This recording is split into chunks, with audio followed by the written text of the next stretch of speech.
prayer at its height is this very deep personal encounter with God. Now, I'm not always ready to move from the ordinary workaday world right into that experience. I need some rhythm, some discipline, some practice to get me to that point. That's why Thomas Merton, one of the great spiritual masters, said that prayers, like the Our Father, the Hail Mary, are often a great way to lead you to prayer. They're a way to dispose the mind. I'll give you a good example, especially with the Hail Mary in mind. The Rosary, we repeat that prayer over and over again. You say, well, what's the point of that? The Buddhist tradition talks about the calming of the monkey mind. The mind's always leaping around from tree to tree, branch to branch, thinking about this and about that. The mind's always rolling. Well, that mind is not ready for communion with God. It needs to be calmed. That's why the praying of the Rosary can be just that sort of calming of your consciousness to prepare you for this union with God.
People pray all the time.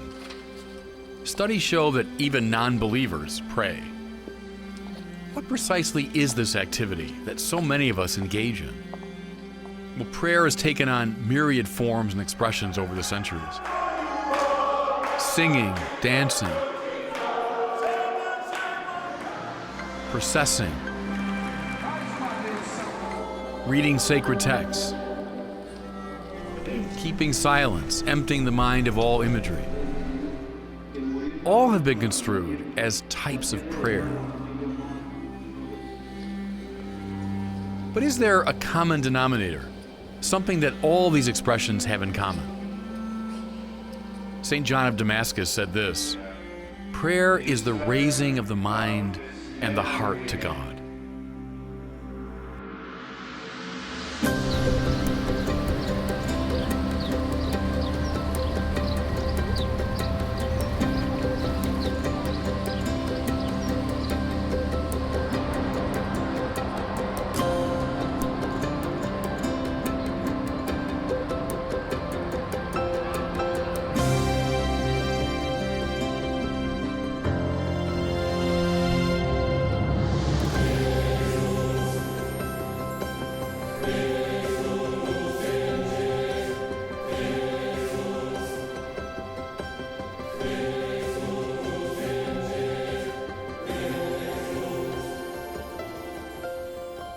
I know no other place on the face of the earth that evokes this sense of prayer more than where I'm standing now. I'm in the great Sainte-Chapelle in Paris. It was built by St. Louis, King Louis IX, as a kind of reliquary for the relic of the crown of thorns. Lord Kenneth Clark, the great art historian, said that when the light pours through these stained glass windows, it sets up a kind of vibration in the air. What I sense in this place is that electricity. The electricity that comes from the meeting of two spirits, the human longing for God that meets, if I can put it this way, the even more passionate divine longing for us. that electric coming together of these two passions, that's prayer.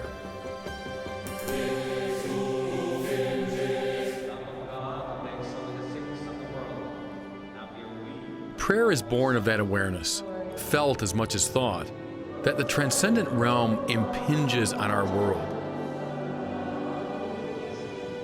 It is the passionate desire to reach it, to communicate with it, to touch it. With the help of some of the greatest figures in the Catholic spiritual tradition, I would like to explore the nature of prayer.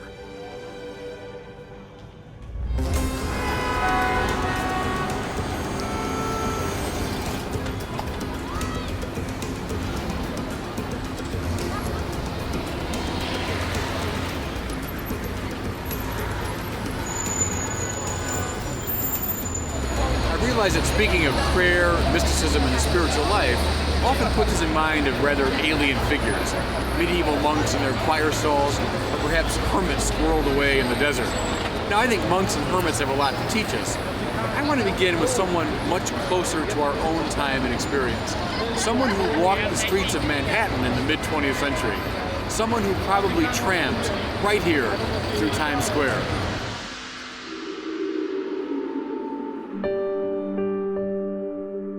That man was Thomas Merton. Merton played a decisive role in the recovery of the Catholic mystical and contemplative tradition in the 20th century. Perhaps more than any other figure in modern times, he taught an anxious and increasingly secularized society how to pray. Thomas Merton was born in the south of France in 1915, the son of a New Zealander father and an American mother, who had met at art school in Paris. Merton's mother died when he was only a boy of 6, and he wandered the world with his painter father, living for short periods in New York, Bermuda, France, and England. When Thomas was 16 and a boarding school student in England, his father died, and the boy found himself alone in the world. As a freshman at Cambridge, he lived a life of debauchery. Too much carousing, too much drinking, too much sex.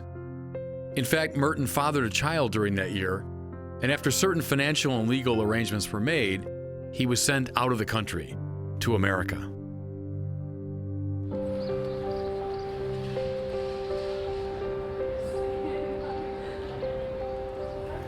He landed here in New York at Columbia University, a place he described affectionately as a great sooty factory. Merton was something of a big man on campus. He joined lots of student organizations. He was for a time the arts and humor editor of The Jester, which was the student literary publication. That in itself tells you a good deal about Merton's personality. One of his teachers was Lionel Trilling, the novelist. The one, though, who influenced him the most was Mark Van Doren, the great Shakespeare scholar. And Merton's friends were among the most intelligent and creative people here at the time. Robert Lax, who became an avant-garde poet, Robert Giroux, who became a great book publisher, were in his circle of friends. Thomas Merton certainly flourished here at Columbia, but still he was leading the life of a secular modern, seeking experience and, above all, pleasure.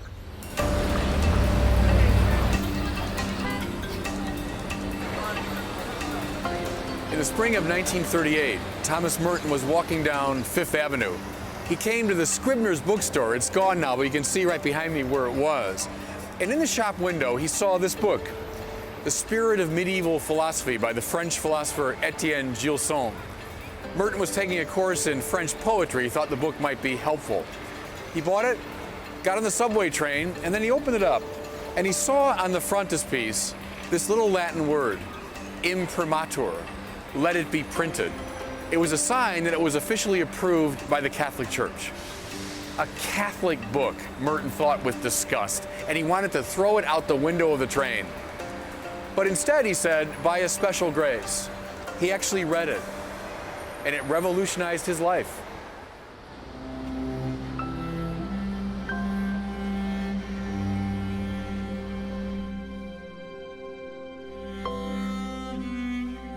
What he found in that book was a clear presentation of the subtle and sophisticated understanding of God, characteristic of Catholic thought. He had assumed, like most of his peers and friends, that God was a noisy mythological figure, and religion the stuff of neuroses and projections. He had never imagined that people could speak of God in such a compelling and intellectually satisfying way. What he found most specifically was the idea of God's aseity, God's capacity to exist through himself. He found what we explored in an earlier episode of this series, namely that God is not one being among many, but ipsum esse subsistens, the sheer act of being itself. This God began to pull and tug at Merton with great power. In the wake of his encounter with Gilson's book, Merton's life began to change. He wanted to commune with the God whom he had discovered intellectually. He first attended some Protestant services. His mother had been a Quaker, but he found himself unmoved. Then one Sunday morning, he woke up with an intense desire to go to Mass.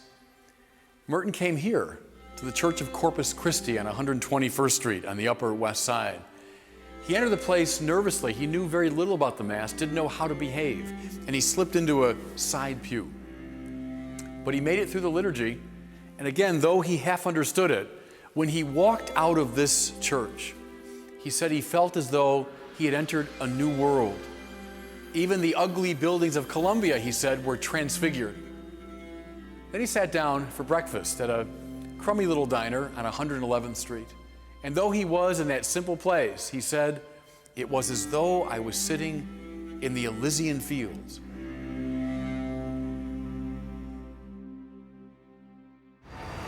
Later that year, Thomas Merton was walking here down 6th Avenue with his friend Robert Lax. Lax turned to him and said, Tom, what do you want out of life? Merton said, well, I suppose I want to be a good Catholic. Lax said, no, that's not enough. You should want to be a saint. That comment convinced Merton he had to think in a much more radical way about his spiritual life. He began to explore different religious orders in the hopes that they would accept him as a candidate for the priesthood. He was initially accepted by the Franciscans, but when he revealed the story of his past, they let him go. He became a professor of English at the small Franciscan College of St. Bonaventure's. While on break from St. Bonaventure's, he sat down in New York with his good friend Daniel Walsh, who was a professor of philosophy at Columbia. Walsh encouraged him to make a retreat during Holy Week at the Trappist monastery of Our Lady of Gethsemane in Kentucky.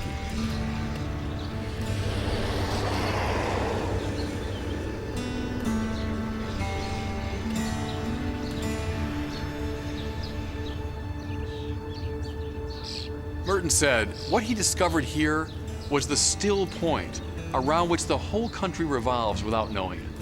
What he sensed was the power of adoratio, adoration, the ordering of one's life around the proper praise of God. The following December, just days after Pearl Harbor, Merton entered the monastery himself, commencing a 27-year career as monk, poet, and spiritual writer. Most fundamentally, he became a man utterly absorbed in prayer.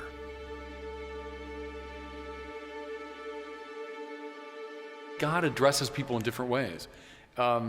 Some are drawn into the spiritual life in very ordinary ways. Nothing extraordinary happens. Others have things even beyond what Merton had. People have extraordinary visions and encounters with Jesus. His was kind of somewhere in the middle. I call it a vivid mystical experience. God calls people in different ways. Some wouldn't respond to that. They wouldn't know what to do with it. It wouldn't fit their psyche, their personality, their background. Some people are kind of natural mystics, the way people are natural baseball players.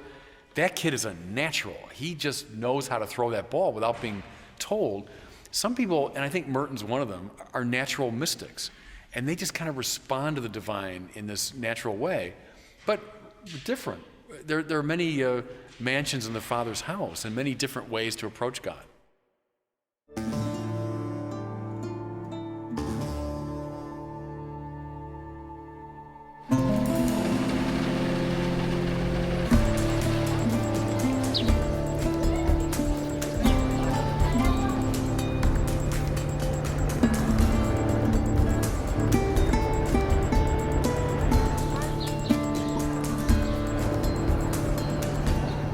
Now, Merton's great spiritual master, the teacher to whom he consistently looked, was a 16th century Spaniard named Juan de Yepes y Alvarez, better known by his religious name, Juan de la Cruz, John of the Cross.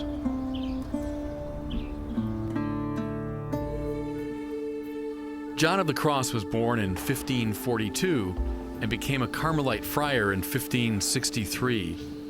Under the influence of Saint Teresa of Avila, John dedicated himself to the reform of his order, returning it to its gospel simplicity and zeal.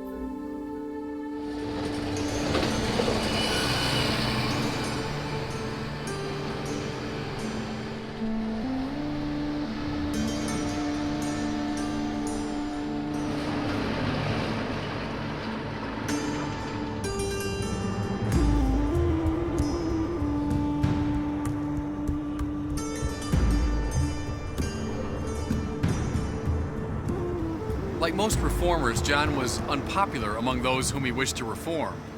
In December of 1577, a group of his Carmelite brothers arrested him. They brought him here to Toledo and they imprisoned him in the Carmelite monastery that stood right behind the wall that you can see behind me. They placed John in a tiny, stifling room, 6 feet by 10 feet. They removed him from that place only to have him kneel in the refectory where he was beaten by his brothers. While holed up in that tiny room, John began to compose in his mind poetry. They constitute some of the gems of Spanish literature and the high point of the Catholic spiritual tradition, because in those poems, he talks about the life of intimate union with God. 9 months after he was imprisoned, John, in a rather dramatic way, made good his escape, clambering down over that wall you can see behind me.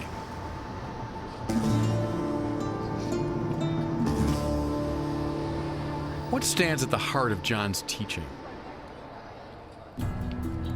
In his treatise called The Living Flame of Love, John offers a powerful image for the human soul. We human beings, he says, have within us great caverns, which are infinitely deep, unfathomable. These are intellect, will, and feeling. They are infinite, unfathomable, precisely because they are ordered to God.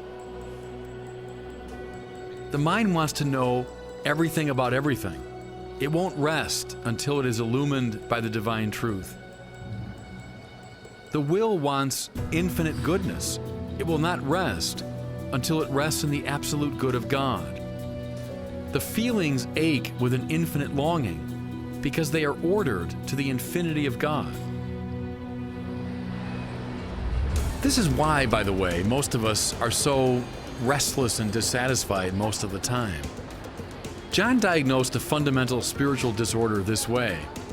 We try to fill these infinitely deep caverns with the petty goods of this world, with pleasure, sex, power, honor. This leads, as we've already seen, to addiction, as we try more and more and more of these unsatisfying goods. Or else, he said, we cover the caverns over, pretending they're not really there. We live life in a completely superficial way, ignoring the depths within.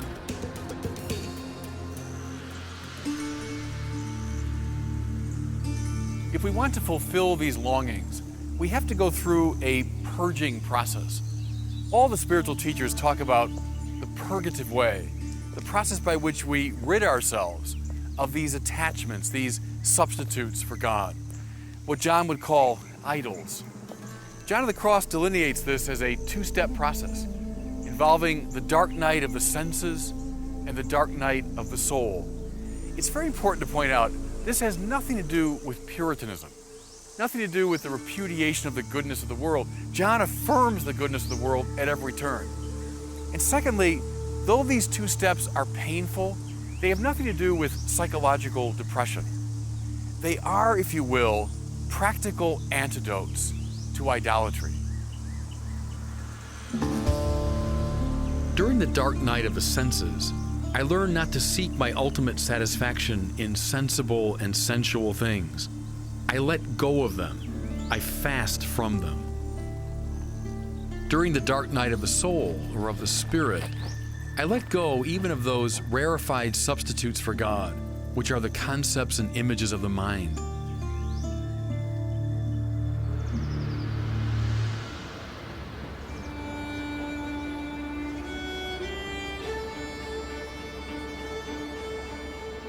When these purgations are complete, the soul is ready for the journey into God. Or better, it's ready for the gift that God wants to give. Consider these gorgeous lines from John's poem on the dark night. One dark night, fired with love's urgent longings, ah, the sheer grace. I went out unseen, my house being now all stilled. The stilled house is a symbol of the soul, having passed through the dark night. And now it's ready to journey forth, illumined only by the light of its purified desire. Then come these verses, evocative of the high point of mystical union. Upon my flowering breast, which I kept holy for him alone, there he lay sleeping, and I caressing him. These lines speak the language of a soul in love. And then this, I abandoned and forgot myself, laying my face on my beloved. All things ceased. I went out from myself, leaving my cares forgotten among the lilies. Is there anywhere in the literature of the world a more compelling and beautiful description of contemplative prayer? John presents the mystical marriage between Christ and a human soul in language as erotically evocative as anything in the Song of Songs. Notice how in John's poetic imagination, the soul and Christ are literally mouth to mouth, ad ora, in the stance of adoration.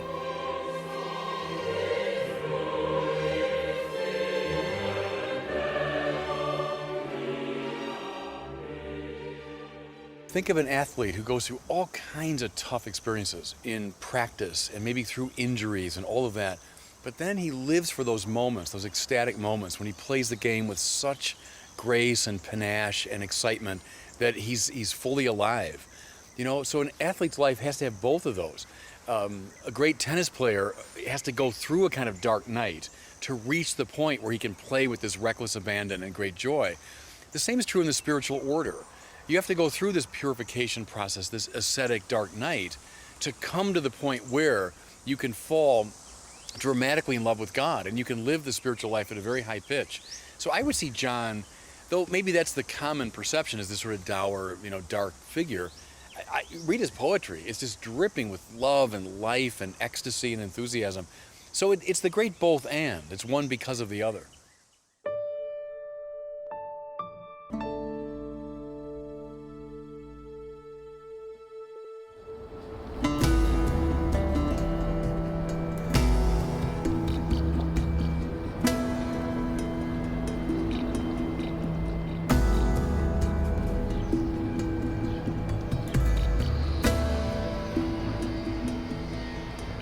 Perhaps the most important figure in the life of John of the Cross was Teresa of Avila, the Carmelite nun who inaugurated the Reform movement in which John took part. A few decades older than John, she was the daughter of nobility and enjoyed a fairly pampered childhood. She entered the Carmelite monastery at Avila and lived a decent but unheroic spiritual life for many years. As Teresa entered her 40s, her spiritual life became more intense and more serious. And she began to receive a series of mystical visitations. She would see Christ, the Blessed Mother, and the saints, not so much with her bodily eyes as with the eyes of her mind and imagination. During these intense experiences, she was sometimes in an ecstatic trance, lying motionless for upwards of a half an hour. Other times she was known during these experiences to levitate. There are even stories told about some of the stronger nuns being called upon to pull her back down to the ground. The most famous of these mystical encounters was what came to be called the transverberation. Teresa described this vividly in her autobiography. She experienced an angel piercing her heart repeatedly with a gold-tipped arrow. It was that scene, of course, that was immortalized in marble by Gian Lorenzo Bernini. But these mystical experiences, as extraordinary as they were, don't really get to the heart of Teresa's spiritual teaching. To understand what she was trying to communicate, I think it's best to look at the title of her most famous work, The Interior Castle. Teresa of Avila found at the very depth of her soul Christ dwelling in her, and she found that to be a castle.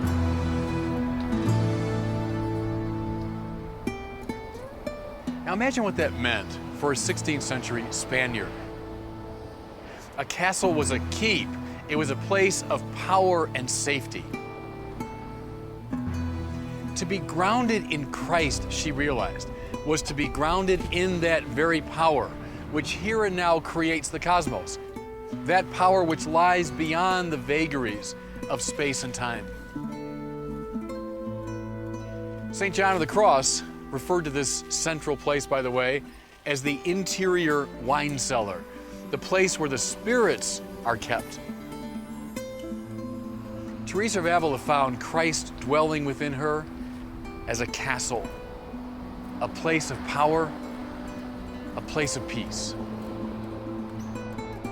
Now recall one of Teresa's most famous prayers. Let nothing disturb you. Let nothing trouble you. Everything passes.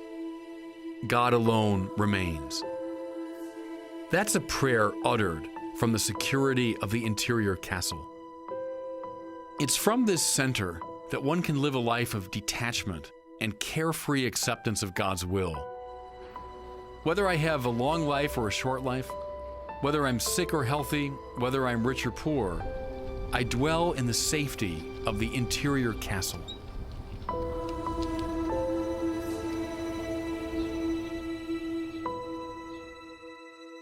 Levitations and visions and locutions and the kind of freaky supernatural elements can turn people off. They can say, well, it just seems like a lot of nonsense. One perspective on that is, I don't care, or who cares if you believe it or not. That's not the essence of the faith. We never get up on Sunday and recite the creed and say, I believe in the levitation of St. Teresa, or I believe in the visions of St. John of the Cross. So our faith does not depend upon these things in some way. On the other hand, there is a scientific reductionism that says the real is simply what I can empirically verify. Well, who said? Our little world that we can measure with our empirical scientific instruments. Go back to Shakespeare's the great line in Hamlet. There are more things in heaven and earth than are dreamed of in your philosophies, Horatio. It was a mock of that early rationalism that said what science and philosophy can measure and name, that's the real. Come on. God's power stretches way beyond what we can possibly measure. So who's to say God can't do extraordinary things at times to get the attention of the church? So I'd be very impatient with that scientific reductionism, as I would be impatient with a hyper stress on it that says, oh, my whole faith depends on these things. Somewhere beyond those two poles, you find the truth, I think.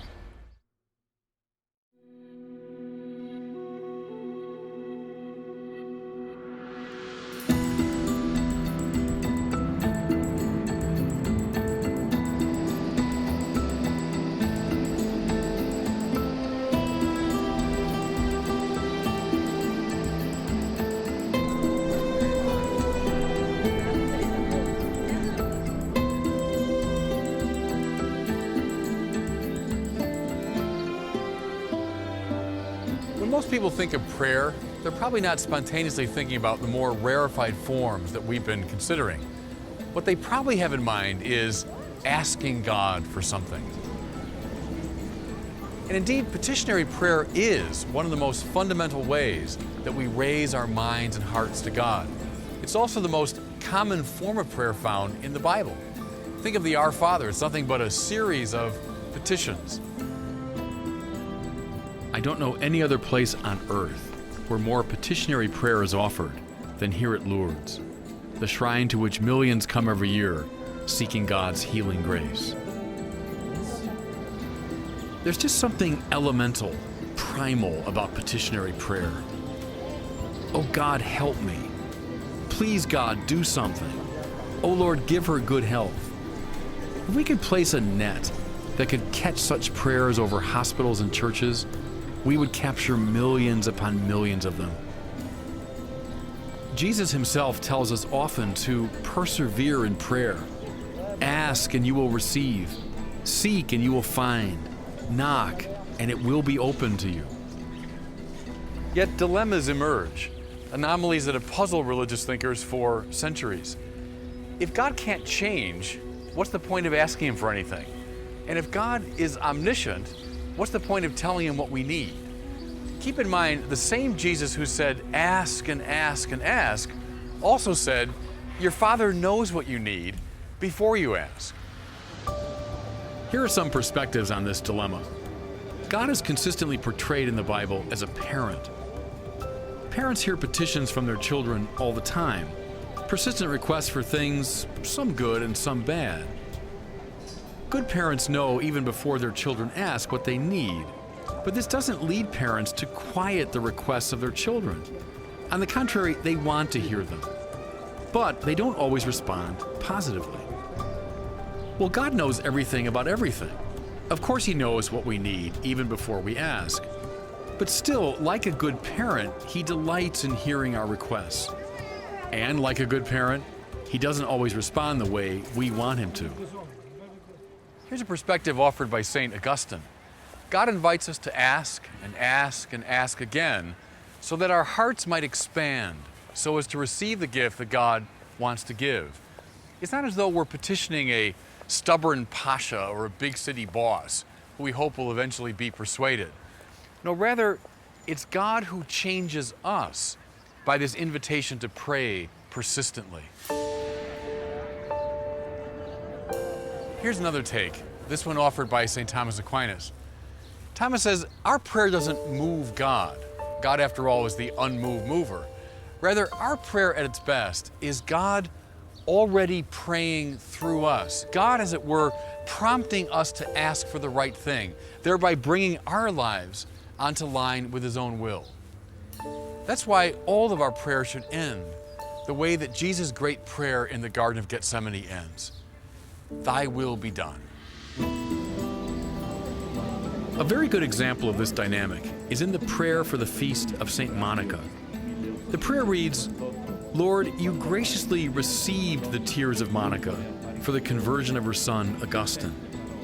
It's not as though the tears of Monica moved God to convert her son, but rather those tears themselves were the sign that God was, as it were, praying in her, prompting her to ask. And God coordinated His grace with that petition.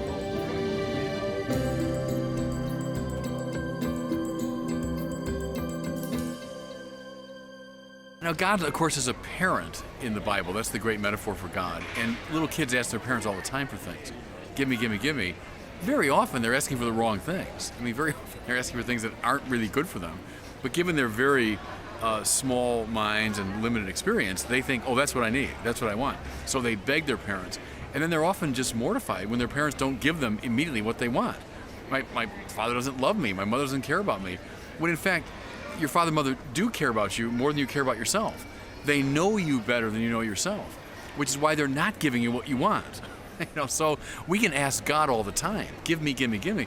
We have these little tiny, inexperienced minds. So we think, sure, that's what I want, that's what I need. But God knows what we need before we ask, as Jesus said. He knows better than we know what we need. So is God being distant and difficult? Or is God being a loving parent, precisely in not giving us what we're asking for? Think of the picture that God sees. What God is provident over is all of space and all of time. We are one tiny little fraction, one little corner of that picture. And I say, this is what's good for me. How do I know? How do I possibly know what's good for me in the grand scheme? God knows what's good for me and wills that for me. It might correspond to my will, it might not. So that's always the space we're in when we pray.